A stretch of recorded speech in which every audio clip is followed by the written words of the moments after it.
Galerinha, aqui é Super Clash com mais um vídeo aqui no canal. E hoje eu tô com um amigo Ravi na doideira. E o link do canal dele vai estar na descrição. E aqui, ó, eu vou uma batalha que vocês perderam. Então vai ser só o replay. Eu não vou batalhar.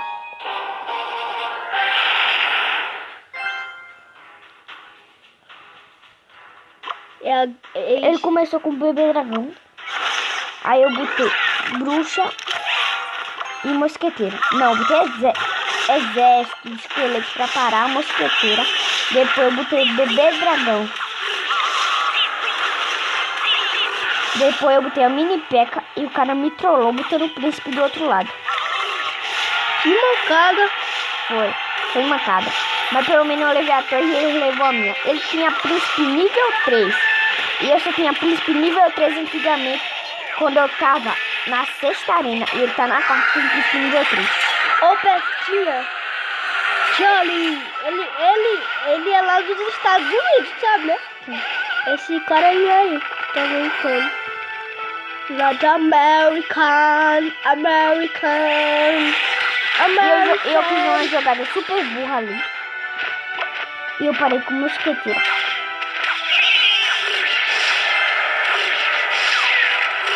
Ai, que me deu a mãe. A virada foi épica. Ele botou o príncipe, pensando que eu não ia ter o famoso exército de esqueleto. Se for a namorada de...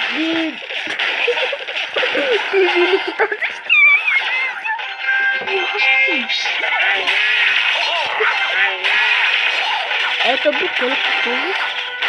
O meu exército de esqueleto bateu bastante na torre dele. Mas eu ainda tava perdendo. E o tempo? Ficou em 2 minutos. Em 2 vezes elixir.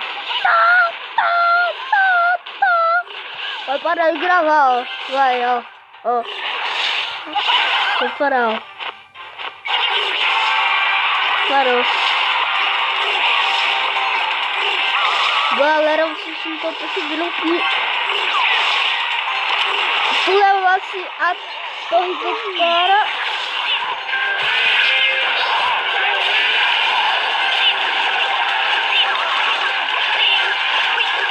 Aí eu fui com uma Valkyria ali. Não, fui com um bebê. Eu não sei. Não, foi minha bruxa sobreviveu. Eu fui com uma Valkyria. E tu leva. E depois eu botei outra bruxa. E tu leva depois essa torre pro quê?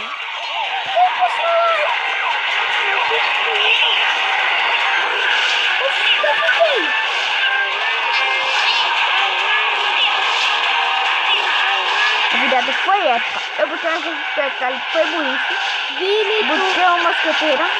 tu leva essa torre pro a bruxa e o bebê dragão, foi? Não. Tava com a Valkyria e a mosqueteira. E eu ainda joguei um foguetão pra sustentação. E o cara não tinha como impedir isso. E o vídeo vai terminar por aqui, galerinha. Até o próximo. Tchau. Vencedor! Até o próximo vídeo!